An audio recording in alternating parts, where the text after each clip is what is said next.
Mike, how are you? I'm doing well. Thanks so much for having me. It's so good to have you here. I appreciate you coming because it's big of you. It's big of you to sit with us, to let us ask you our questions. There's a lot of public perceptions and misperceptions and questions out there as you guys prepare to revitalize downtown. You're asking for a sales tax increase, right? Which has the public kind of nervous and leery. So we're going to talk through all those things today. Perfect. We're so grateful. And again, we've tried to be as transparent as possible throughout this entire process and are committed to doing that. So thank you for helping us answer any questions people have and get the word out there. Yeah, I'm happy to. Okay, let's start with the zone itself. Right now we've seen 30 acres, roughly 30 acres, right? That public picture where you've got some boxes highlighted with an entertainment zone, a convention zone, the sports zone, right? All centering from the Delta Center. Will the zone expand? Will it get bigger? So the legislation says that there can be up to 100 acres centered around a qualified arena and that it all has to be contiguous. So there will be, as part of the participation agreement, 100 acres noted as part of the overall area, but the real focus is on those 3 blocks, starting at the Delta Center, moving east towards City Creek, because that's where the real reimagination of the downtown core is. And so the focus is really on those 3 blocks. Okay, so do you plan to redo any area outside of those 3 blocks? We currently are focused only on those 3 blocks. Now again, the participation agreement per the legislation says up to 100 acres.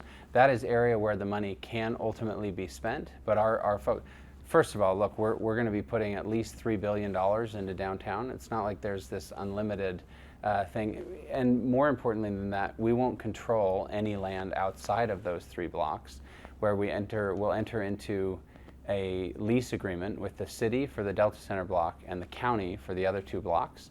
So there won't be any additional land at this point that SDG has any control over. And so without control over that, I certainly can't go and say I'm going to develop that or do something to it. You've said you're going to put $3 billion into this project. Where does your money go? What's that going to be spent on? Look, there's so much happening downtown, and that's what I think is so exciting. There are going to be, as we look at what we're going to do there, we're going to have a ton of plaza space and gathering spaces. We'll have new food and beverage and retail. We'll have new hotel and hospitality. We'll have new residential. We'll certainly have tons of areas for the community to come gather. But as we look at this, sports, entertainment, culture, and convention, those are the areas that we're looking at. So much of this investment will be going in to the overall experience downtown. Right now, one of the things that we talk about a lot, and we come from the background of Qualtrics, right? Qualtrics is an experience management company. We started the experience management category when we went public. XM for experience management was our ticker symbol. It's all about curating an incredible experience for people.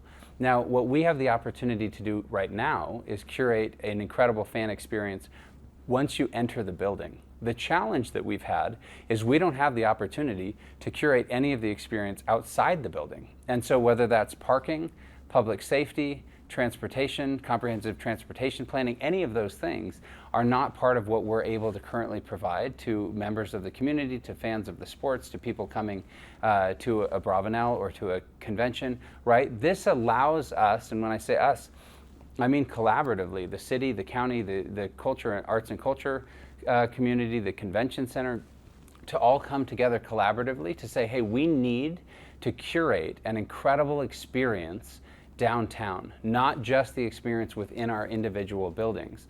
And so when we look at what are we trying to do, where is the investment going to go, both from the Smith Entertainment Group side, from the tax side, from what the county is looking to do, et cetera, it's all about how do we curate an incredible experience downtown from beginning to end. Because if the experience is only inside the building, we're missing out on a huge opportunity.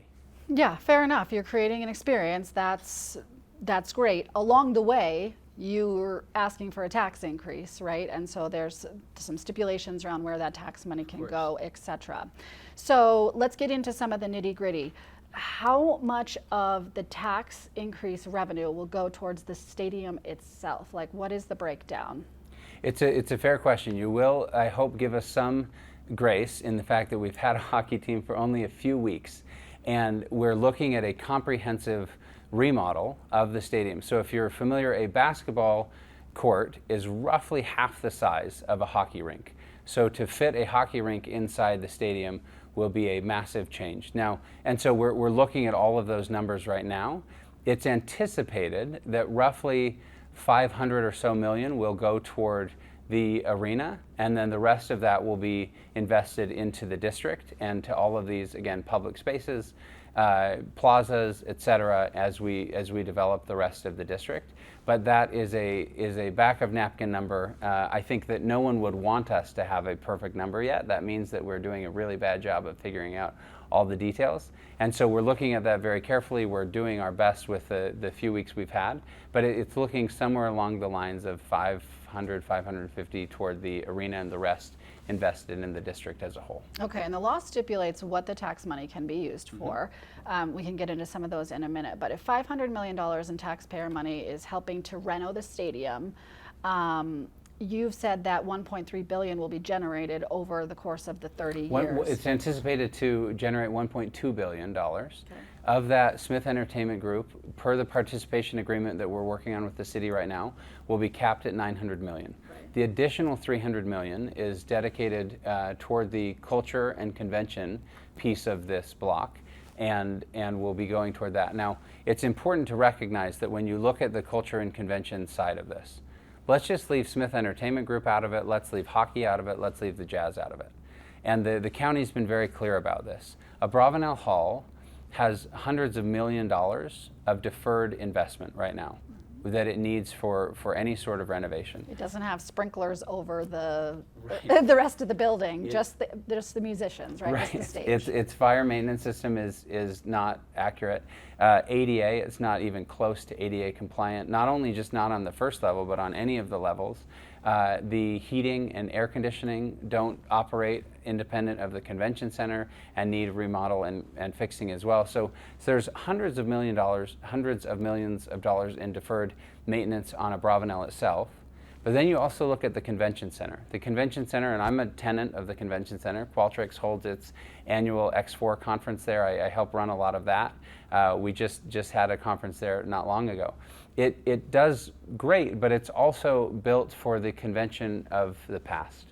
And the convention group now, Visit Salt Lake, Caitlin Eskelson, others there who have talked about it, say that we really need to move the convention center to the convention of the future. There's tons of deferred maintenance and deferred investment in the Salt Palace as well. So again, whether Smith Entertainment Group is around or not, those things had to happen with or without us. The beauty of what's happening right now is when we got hockey, it said to everybody, okay, look, we have a once in a generation or once in a many generation opportunity to reimagine downtown together. I like to talk about it in terms of my teeth when I was 10. Right now, the convention center opens up in one direction, going toward the Marriott. You've got Abravanel opening up in another direction. You've got the Delta Center that opens up on a parking lot. It's like teeth that are spread in every different direction, and it's time for us to put some braces on those teeth to make Salt Lake feel like a cohesive, intentionally planned community. And that's the opportunity we have right now, is bringing all this together, and because everyone's incentives are aligned, it's amazing to see the state, the legislature, the city, the county, the philanthropic community, the sports community, the entertainment community, the convention community, arts and culture coming together saying, hey, let's do something that we meant to do, that looks intentional, and that allows us to provide this experience we're talking about for patrons of any of those different elements and do something really meaningful. You don't own Abravanel Hall. Correct. You can't make those decisions for what happens in the building. So why is this their perception that you're coming in to bulldoze Abravanel Hall? Talk me through what you wanted to have done. Was there ever a conversation about tearing it down? I mean, and what did you want to have happen with it? Yeah, rumors are amazing things. So thank you for giving us the opportunity to clear it up. As you mentioned, the county owns and operates Abravanel Hall. The county owns and operates the convention center. And the county is doing a lot of analysis right now to determine what the right thing to do. Again, they have been very public there's hundreds of millions of dollars in deferred maintenance on Abravanel alone, let alone the hundreds of millions of dollars that need to be put in to the Salt Palace to take that to the next level and make sure that it becomes a profit source. Right now, the convention center loses millions of dollars a year, but the metric they use is to make sure they fill at least a million hotel nights per year.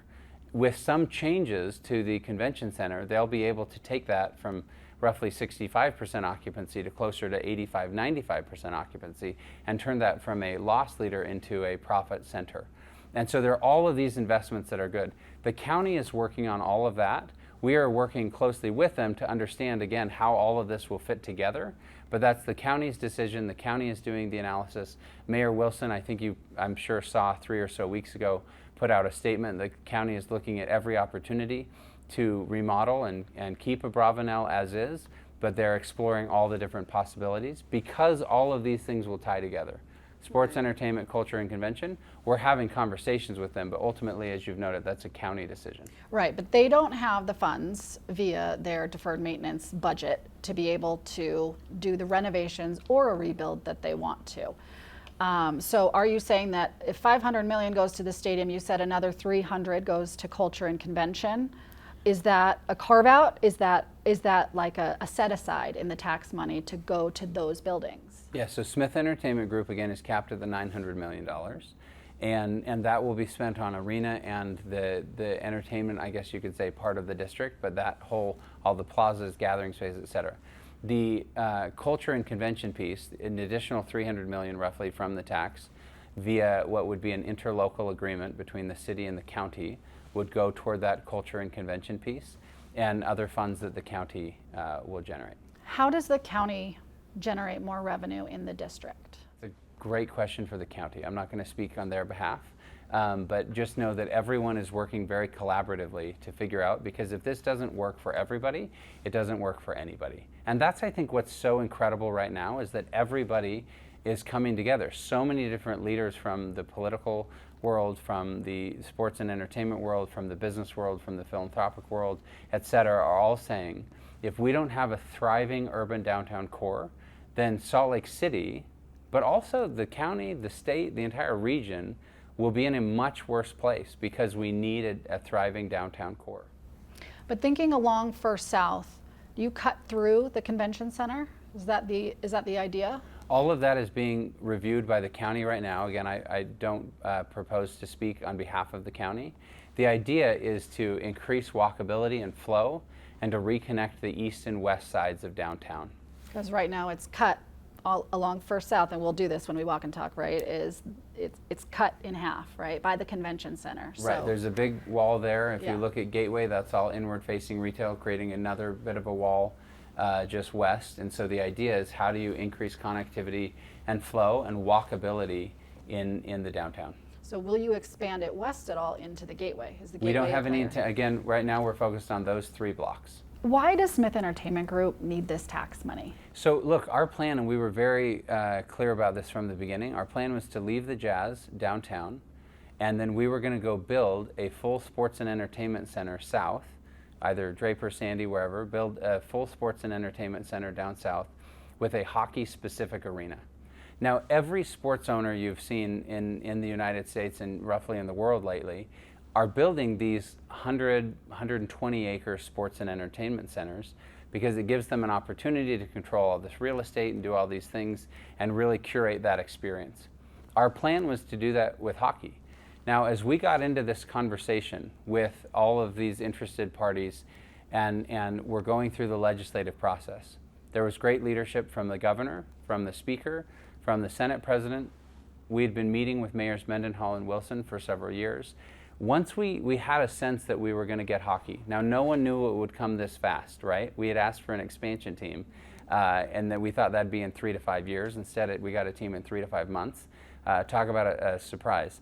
No one knew it would come that fast, but we all said, okay, listen, if we're going to get hockey, and it's going to come, it has to be a catalyzing influence to really help us reimagine downtown. And so as we engaged in those conversations with a lot of different people, it became clear to us that we needed to do something that was mission driven. that was about what is the right thing to do for the city, for the county, for the state, for the region, and that was to invest in the downtown core. It makes no financial sense for us to do this. This is a mission-driven opportunity to come together with the arts and culture group, interested parties, to come together with the convention district, to come together with the state, the city, and the county to say that without a thriving downtown core in the capital city, we're going to be in a really rough place 5 years from now, 10 years from now, 20 years from now. We have to invest, and this is the single thing that is causing sort of this catalyst to bring everyone to the table. So this is honestly a very mission-driven thing. I don't think you would find a single real estate developer in the world, or sports owner, or anyone else who, looking at an ROI, return on investment calculator, would say, hey, let's do this downtown. It's easier, it's cheaper, it's faster, all of those things to do something down south. In fact, 77% of all tickets purchased for events at the Delta Center over the last 5 years have been south of Salt Lake City. The demographic shift is there. It makes so much more sense for us to go down south. The only reason we're doing this is because we believe in the mission and we believe that it's important. And so when you're doing something that different, that's where it takes public investment to do something that is for the public and that will mean something very valuable to the city, county, and state and region for decades to come. So if it's that important to stay in downtown and you can make more money, like you're saying, the south end of the valley, what is the scenario that pulls the plug on this whole deal and takes you down south? Look, I want to just start by saying we are committed to being in downtown. We want to be downtown. We're working collaboratively with everyone to be here. Now, with the whole situation, the reason we have a hockey team so quickly is there were a lot of arena issues with the Arizona Coyotes. What we can't do is put ourselves or the NHL in a situation where there are going to be those same unknowns with an arena. And so we're committed to doing this downtown. We want to be downtown. Everyone's kind of stacked hands with their hands in the middle saying, let's make this happen. With that said, we have to have another option. And so we're in the process of purchasing Southtown Mall. There's 111 acres there. We've said that we're putting the hockey practice facility there, but nobody wants to move anything. We want to be downtown. We want to make this happen. But again, I want to be very clear on this. This doesn't work unless it works for everyone. I think the biggest misconception about this entire thing is people keep calling this a sports and entertainment district. This is not a sports and entertainment district that we're working on downtown. It is sports, entertainment, culture, and convention. Without all four of those, this doesn't work. I can go build a sports and entertainment center down south. This is not a sports and entertainment center. This is about bringing culture and convention, activation, flow, walkability, and investment into a downtown core. And so when you're saying what won't work or what would make it pull the plug, it has to work for arts and culture. It has to work for the convention industry. And it has to work for all of the citizens of downtown, because this is not about sports and entertainment. This is about investing for the long term in downtown Salt Lake City to make sure we have something that plays to all of those pieces. If we don't have culture and convention, this is not a thriving urban downtown core. And that's why that's so important to make the distinction as to what this actually is. So what happens if Salt Lake City does not approve the sales tax increase? Look, I think we'll have to look at that when we get there, but without public investment in what is a huge asset to the public, which is this entire district, then we'll have to have other options available to us. But we are committed. I think that's what's been so beautiful about this entire experience, is when you see how everybody recognizes that the incentives are aligned here. We want to make sure that Salt Lake and that Utah are positioned for the future. You see that everybody is recognizing this in a really, really valuable way. We're so grateful for the incredible collaboration we've had with Mayor Wilson. We're so grateful for the incredible collaboration with Mayor Mendenhall. We're so grateful for the incredible collaboration with the City Council and the County Council. These are ongoing conversations, and I want to be clear, it's not just us and politicians.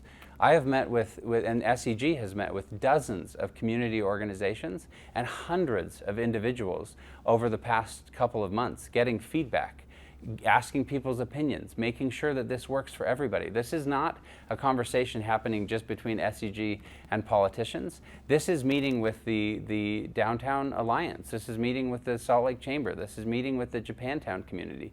These are meetings with the Symphony and Opera Board. These are meetings with Visit Salt Lake. These are meetings with the philanthropic community, and on and on and on. I mean, this is who we're out there meeting with all the time, because we want this to be something that works for everybody, and it can't be something that is done just for sports or just for entertainment or just for arts and culture or just for a convention.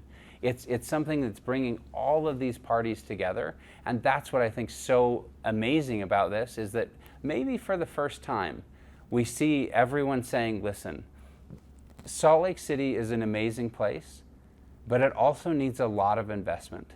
And if we don't invest now, we're going to have serious issues that are coming up that will just expand and blossom in a way that we don't want.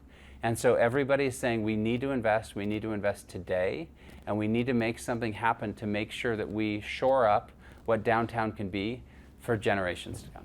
A lot of who you just mentioned, who you're collaborating with, I hear you, that you're trying to hear everybody in this piece, is not residents, right? Necessarily what residents want. Sure. Tell me how they've been involved in this process. So we've met with a number of residents as well, of course, right? And then we also, at the public hearing, and we heard from lots of residents there and are so grateful. Do you know how amazing it is that many people will come out on a Tuesday night and sit for hours to make sure their voice is heard? I think that's such an amazing tribute to the people of Salt Lake City and to the people of Utah. Did you get any eggs thrown at you No, in fact, I thought it was a very encouraging meeting overall.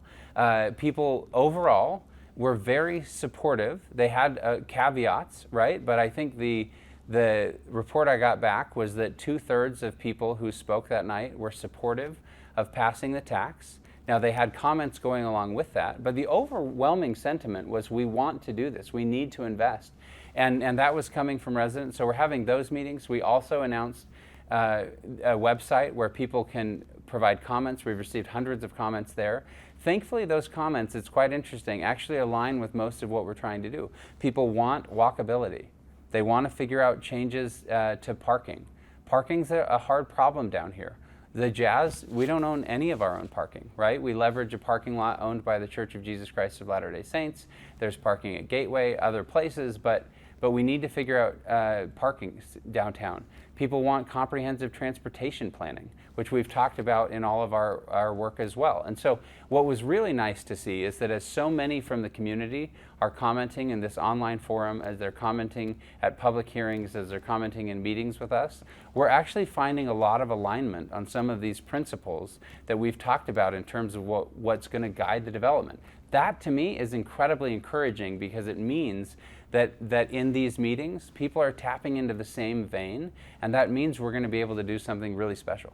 A group of community advocates wrote an open letter to you asking you to include 20% housing in any new density that you build. Will you honor that request? Look, I will say, and if I may, I want to also talk about affordable housing. Affordable housing is incredibly important. Housing downtown generally is very important. We are absolutely planning to put a residential tower downtown, maybe more than one. It's important not just that those are all, single room or one room or I can't think of the word where it doesn't have a room. What's that called? Studio? Studio apartments, sorry. They can't all just be studio apartments or one bedrooms. We need to make it easy for families to be downtown as well. That's all really important, and so it's important that as we look, again, we've talked about the 3 blocks, but we've also talked about the 100 acres that are all involved in the participation agreement.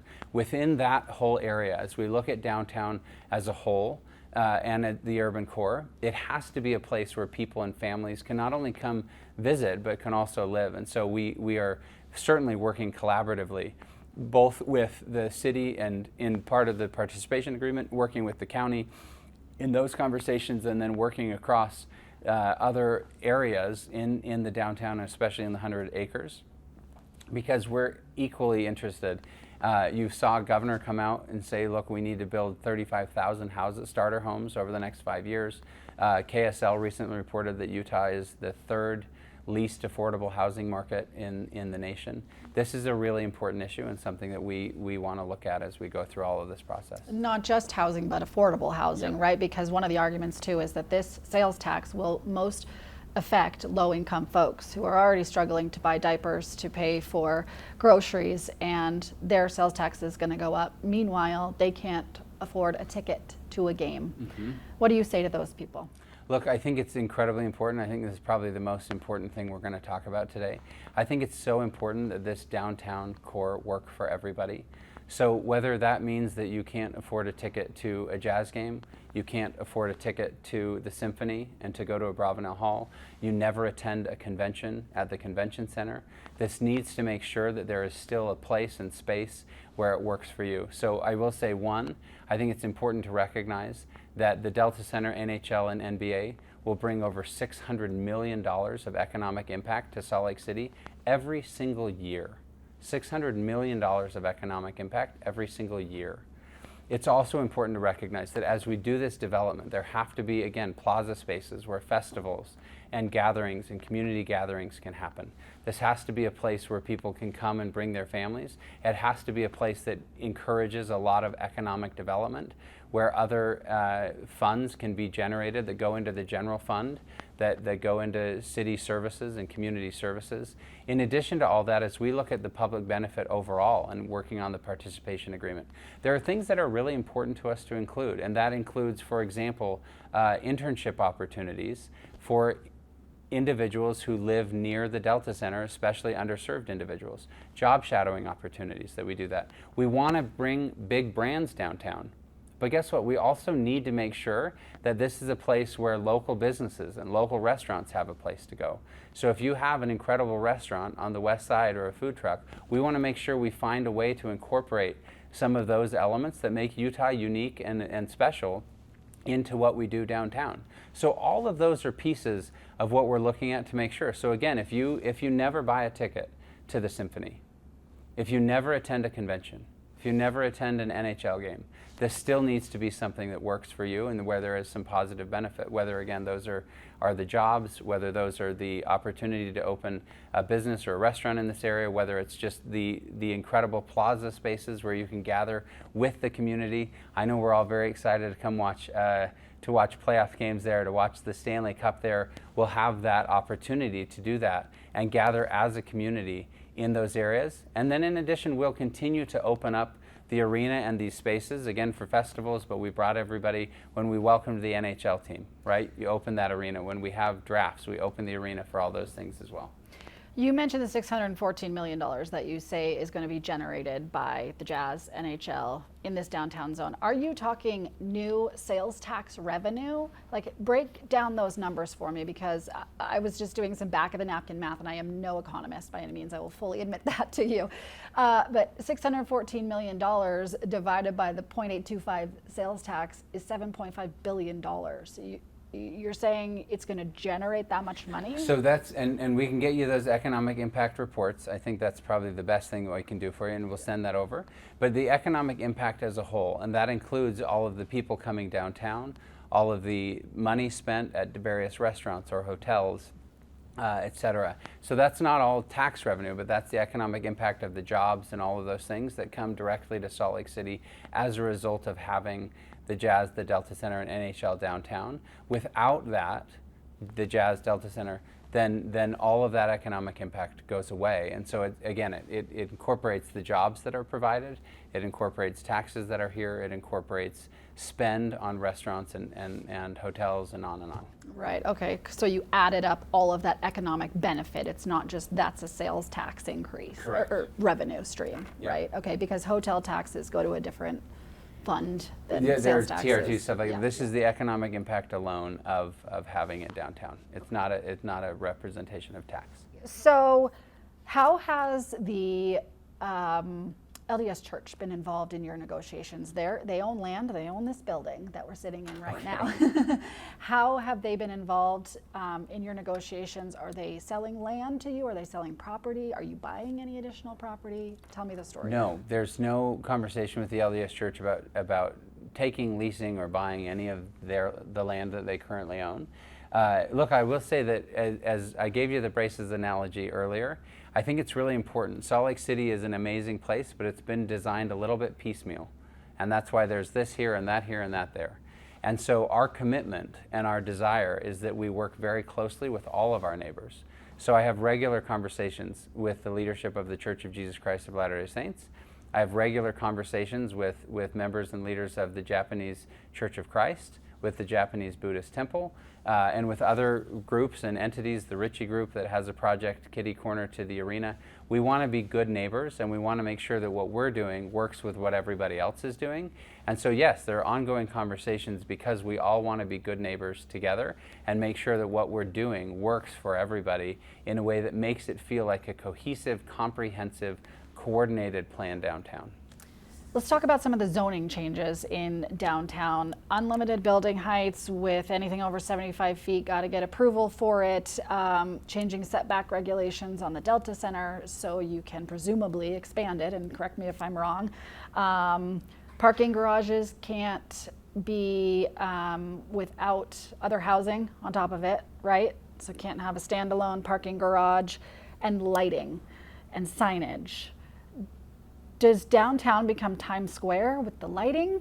If you make billboards just unlimited, tell me what the plans are. I don't think it's in anybody's interest for downtown to become Times Square, right? Again, this has to be a collaborative process, and there are many conversations. I think the goal of the zoning, well, let me just say the legislation required that zoning be done at the same time as the passage of the tax and participation agreement.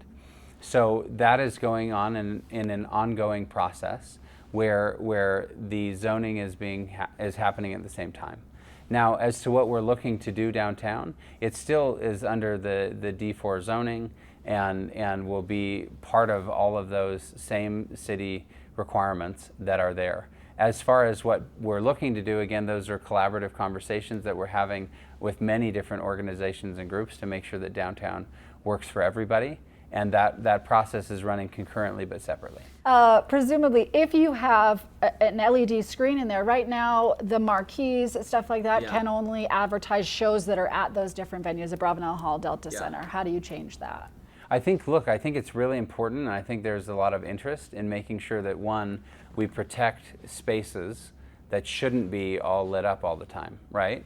And that we provide community gathering spaces where you can come and celebrate. We want the community to be able to watch a basketball game in the playoffs, right? Whether you're at home or away. One of the most fun things you see in any of these cities is where people gather by the thousands to watch an outside jumbo screen watching their team play. We want to make sure that we can provide that experience, but we have to do it in a responsible way because, again, we're not looking to create Times Square, and nobody wants Times Square in downtown Salt Lake City. So we will work out, I'm confident, with the city the right agreement where we can both host those amazing experiences and make sure that we protect the integrity of our downtown. Do you see it like an LA Staples Center? Because I actually have watched a Kings game in that very center. Yes. I mean, look, I think that's a great point you bring up. We're looking at best practices across so many different centers across the United States and Canada specifically. And so I think one benefit we have is there's something to be a first mover advantage, but sometimes there's a lot of benefit to being a late mover. And we're able to look at what's worked and what hasn't in so many different geographies that it allows us to say, okay, let's make sure that we learn from what others did well. Let's learn from what others maybe made a mistake on here or there. And it allows us to sort of triangulate and say, let's figure out the best thing for Salt Lake. Why do you need a helipad? I want to be super clear. Thank you for asking this. We have never asked for a helipad and have zero intention of ever asking for a helipad. Now, this went a little crazy because as part of the zoning, there are certain things that are called allowable uses that are not permitted uses. So as part of the zoning changes, there was a copy and paste saying, okay, these are all allowable uses in this zone. Make them permitted uses in this zone. One of those things in that long list of allowable uses moving to permitted uses was a helipad. We've never asked for one. We have no intention of asking for one, certainly not for any private or personal use. So no helipad. If at some point there ever was one, it would solely be for player and fan safety if there's need for a medevac, but those can be arranged separately. But I thank you for letting me clear that up. We've never asked for a helipad and have zero intention of asking for So one. there will be no billionaires landing their helipads at all hours of the morning on top of the Delta Center. Not that I'm aware of. No, there's not any intention of any of that. Take me back to how this deal came to be. You were always planning to put this at Southtown, and the governor, Mayor Mendenhall, Mayor Wilson came to you and said, pause, we need you to stay downtown. Who offered who what? Yeah, I don't think it's as simple as that. I think Okay. the beauty is that these were all ongoing conversations the whole time. Again, we'd been meeting with Mayor Mendenhall and Mayor Wilson for several years, trying to figure out what we could do downtown to make it work. We were, of course, having other conversations about what might work in other locations and geographies. Once it started to look more real, and we made a request, a formal request, I think in January, to the NHL saying, hey, we would like to be considered for an expansion team. The NHL responded within, I think, just less than an hour, and then even fast forward a few days, and we were sitting down with the governor, the speaker, the Senate president, and the commissioner of the NHL. So that gave some indication that this was very real and that there was strong commitment on both sides to engage. But again, we were all asking for an expansion team and fully had an expectation of an expansion team somewhere in 3 to 5 years. And so for this to have happened so quickly was different. But when we look at what we're trying to do here and how the deal came together, it was part of just ongoing conversations. And I don't know exactly who brought up what when, but we were continually talking. You know how the legislative session goes.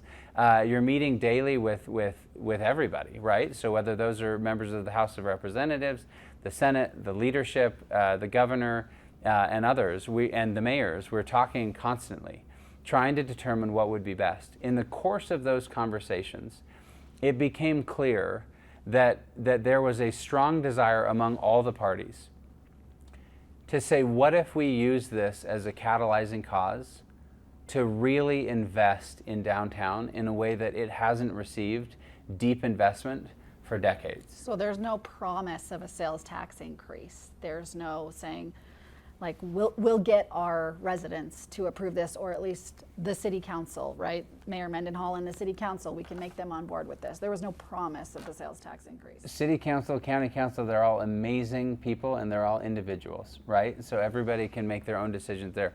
This was part of an ongoing conversation. Again, I don't know that anyone ever had the idea or said you have to do this or don't do that. Or I think we all just came together in the course of many, many iterative conversations and said, look, what if?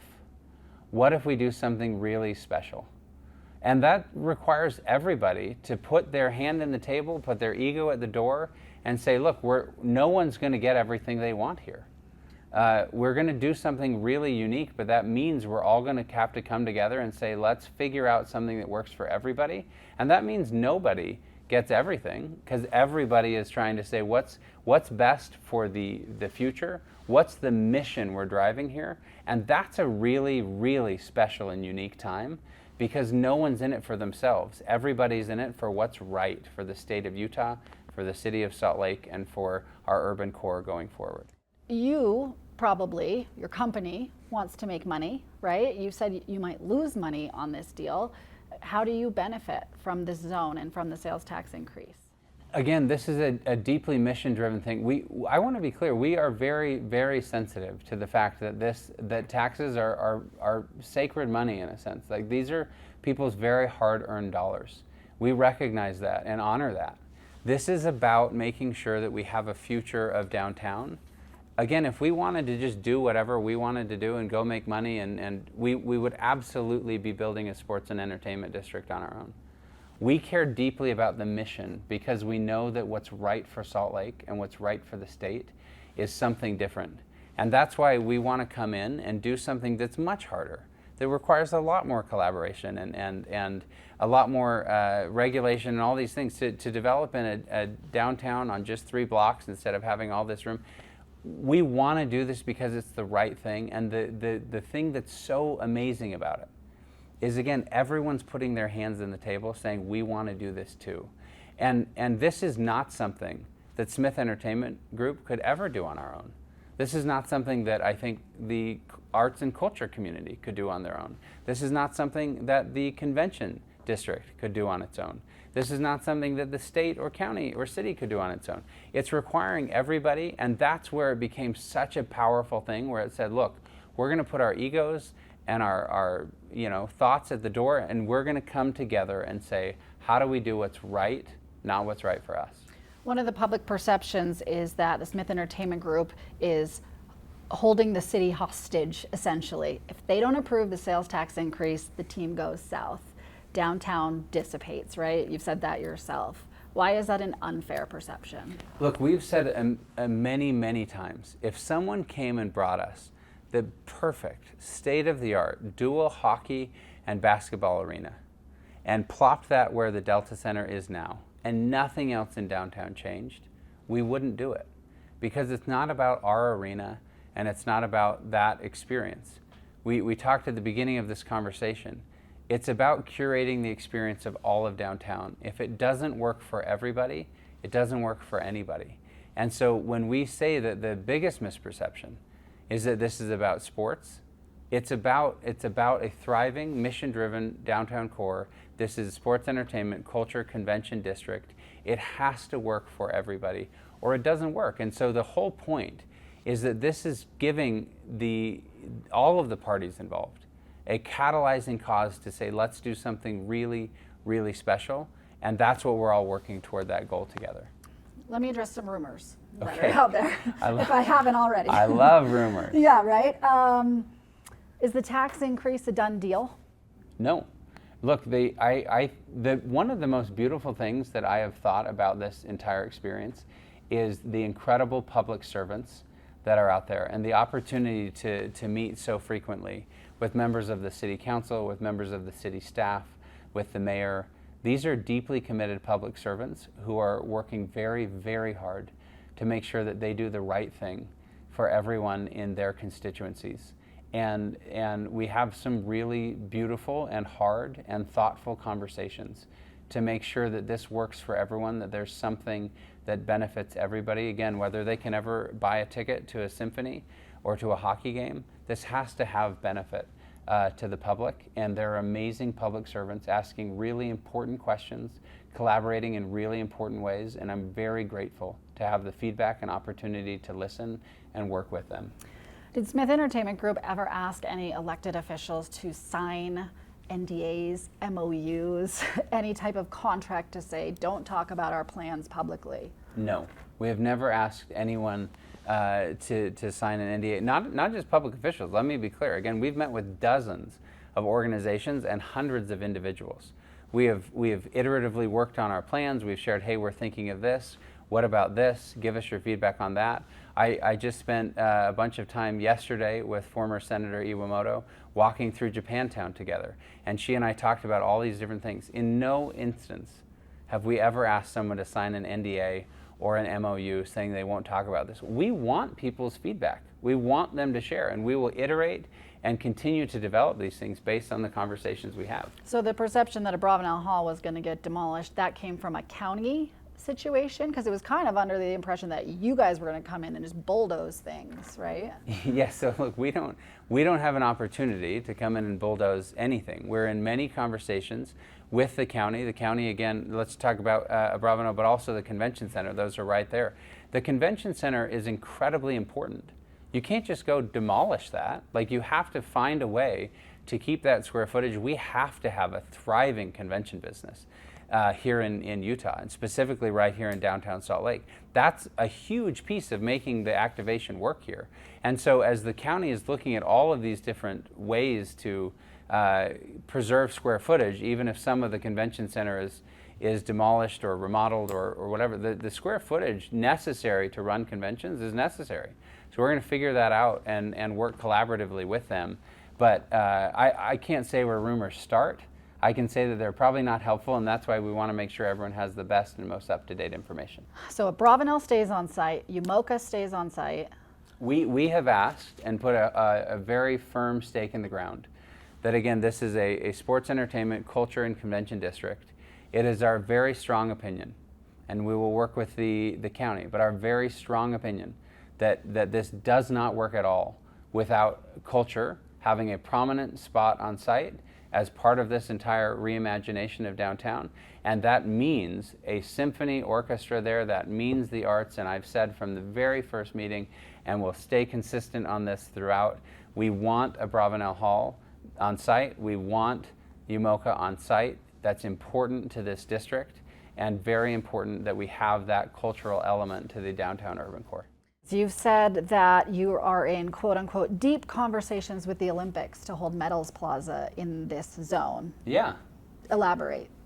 Look, I think that as we look at the Olympics, one of the most important things is that it can't be a swoop in for a couple weeks and then leave and nothing left. What the Olympics did last time was amazing. We have an incredible Olympic Legacy Foundation. You see that so many of the venues are still operational. But things like the Meadows Plaza came and went very quickly with no lasting remnant of those.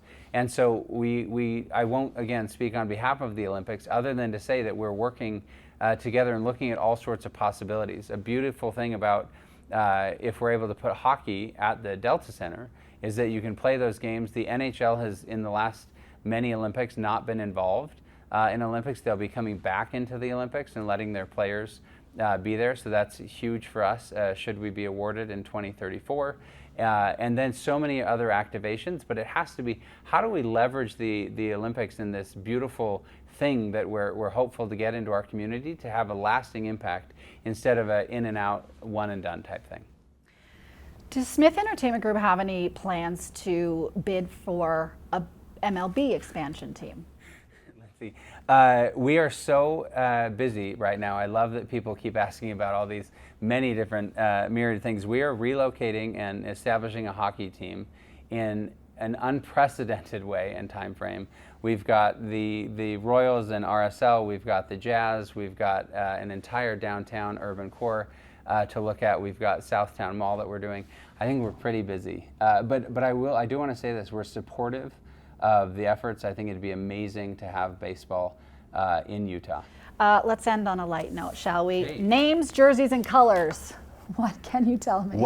I'm going to ask you a question now. What name do you like best? Gosh, I've struggled with this big time. I originally voted for Outlaws because I like the way Utah Outlaw sounds. Okay. Right?